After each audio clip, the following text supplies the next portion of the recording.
Welcome back to another episode of Work in Progress. Today I am joined by Alex Newsome to help me give some examples of what kinds of questions interviewers may ask, what they're looking for within these questions, and some examples of answers based on my own experience. Alex works part-time in our office and is a member of the career counseling staff. She helps with career counseling, workshops, student outreach, and faculty staff education of CCPD services. So Alex, thank you so much for being here. So happy to be here and talk about interviewing. Yeah, excited. So kind of how this episode is going to work, Alex is going to ask me a couple of different questions that an interviewer may ask, and then we're going to kind of explain what they're looking for when they ask these questions. Then I'm going to give my own examples of what I would say if I were to be asked this question in an interview setting. So the first question typically that an employer is going to ask you is going to be something like, tell me about yourself. It may not be that exact wording, but it's going to be something that gets at the gist of who you are, a little bit about your experience and your background. And generally I tell students to think about this as having invisible ink behind it, saying, why are you ready and right for this position that you're applying for? So in a question like, tell me about yourself, they're looking for your experience, your major, your name to be repeated, things like that. So my name is Ashley Sampason. I'm a graduate assistant here at Clemson University. I'm specifically on the employer relations and events team. I went to undergrad at Christopher Newport University, graduated with my Bachelor of Arts in Leadership Studies and History, and now I'm here on campus. I'm getting to work with different employers, I'm getting to work with career counselors and different students to kind of help students figure out what they want to do with their lives while they're here at Clemson, but also once they graduate.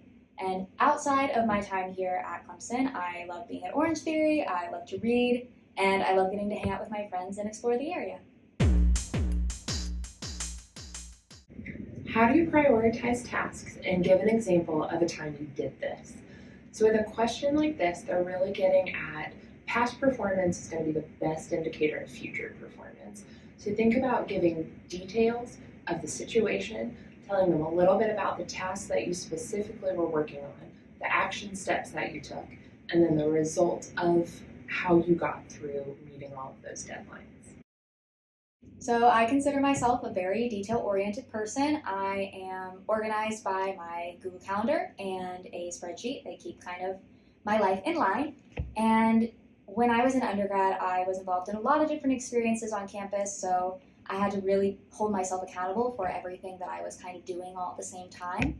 An example of this was my junior year of college. I was the student director for our leadership program on campus, as well as the public relations manager for 2 different organizations, all at the exact same time. So needless to say, I was very busy and had a lot of things to do at once. And what I would do is I would go through and make a spreadsheet of every due date for everything that was happening. If we had a specific event, if we were doing a performance, if I had a homework assignment or something due during that time, I put everything in the spreadsheet and I put when everything was due, how long it would probably take me to do, and kept my life kind of organized by that. And I would go through the spreadsheet, and every time I completed something, I would kind of cross it out so that I remembered that I did it, but also so that I kept myself accountable and I did the things that I needed to do in the timeline that I had to do it. And I was also able to use this method to go in and look and see what projects or assignments might be taking a little bit longer, and so therefore I could start those earlier rather than leaving things to the last minute and then getting stressed out about it at the end. Can you share an experience when something didn't go as planned, and how did you respond? So with a question like this, they want to show, or you want to show a little bit of personality. How do you respond if somebody or something doesn't go the way you wanted or expected?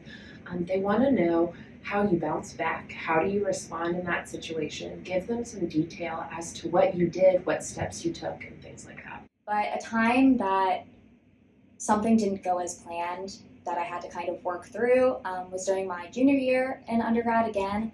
I was student director for our leadership program, which meant that I was in charge of creating, organizing, and planning and executing Leadership Adventure, which is basically our orientation program for our leadership program.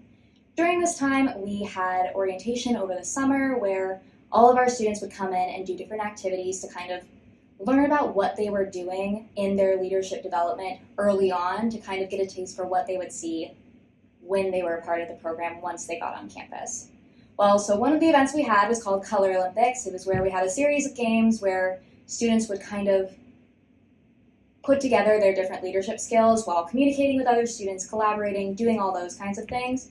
And we had it planned for outside. The issue was then it rained because I was in Virginia and we were near the coast, so it loved to rain all the time. And when this kind of happened, we had to move our activities indoors. We had a rain location and we had a general rain plan, but now we had to kind of actually execute the plan, which is a lot harder than it felt like it was going to be at the time. So we had to organize our activities to make sure that they were safe to play inside, fun to play inside, but that we weren't disturbing other people who were in the space who we originally didn't know would be there because we originally thought we'd be outside. So doing this, we had to work with our facilitators, so our orientation leaders. We had to communicate to make sure that everyone knew the rain plan, everyone knew what was happening. We knew what moving parts were moving when other groups were coming outside and inside of the space where we were doing the activity. And being able to communicate with one another helped us to really go through this unplanned kind of scenario and make sure that everyone still had fun and learned and enjoyed what they were doing. Describe a goal you set for yourself, the steps you took to achieve it, and the challenges you faced along the way. So first and foremost, there's a lot of parts to this question. So you want to make sure that you're answering every part. So first, what's the goal? What action steps you took? And then what challenges did you face? So breaking it up that way. With a behavioral-based question like this, you really want to think about answering it using the STAR method. So answering what was the situation, what was the task or the goal, what was the action steps that you took for yourself, and then how did it end? What was the result? So one of the biggest goals that I had for my life and what I wanted to achieve was I wanted to get into graduate school. And I wanted to go to graduate school for student affairs. I wanted to work in colleges once I graduated from college. I loved being in the college environment. And so one of the things that I did early on in my senior year of undergrad was go through and make a list of all of the different schools that I was interested in. There were a lot of different schools with a lot of different programs, and so I had to go in and do my research to see what I was actually applying to, if I actually liked the school I would be going to, if I liked the area I would be in, all of the different factors that kind of make it seem that that's where I wanted to be. I also had to look really closely at the financial compensation to see what places I could actually afford. And so one of the big things was getting a graduate assistantship. And being able to look at different schools that offer graduate assistantships, each graduate assistantship at each school gave a different kind of version of financial compensation. Some was for covering all their tuition, some was covering fees, some was housing. It just kind of depended on where I was going.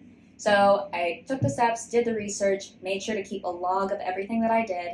I then communicated with recent graduates, with friends, faculty, staff who were at my undergrad to kind of see what their experience was like and what they learned during their journey as they were also getting their master's in student affairs.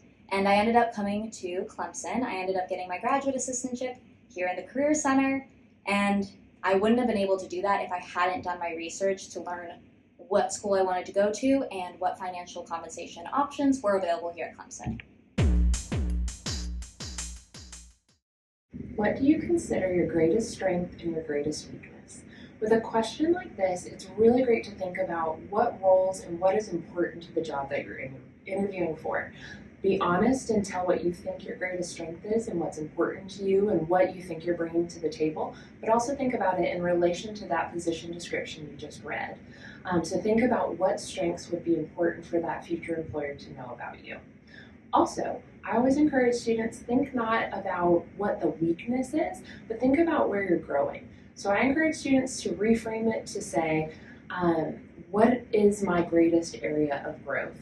What have you noticed may be something that you're missing or lacking, and how are you working on it? How are you growing and becoming better and better on it, and tell that story. I would consider my greatest strength to be my drive and determination. I'm the kind of person where if I say I'm going to do something, I'm going to do it. It may be hard and I may struggle with it, but I'm going to follow through with what I say I'm going to do.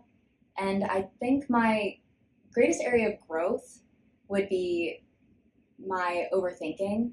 I tend to overthink situations pretty easily, and so one of the things that I really try to do when I'm in any kind of situation is to learn as many things as possible about what I'm doing, what I'm going into, and then I also take the time to practice and make sure that I feel confident in what I'm doing, what I'm saying, the things that I'm kind of experiencing, so that I don't overthink as often as I would if I was going in completely blind.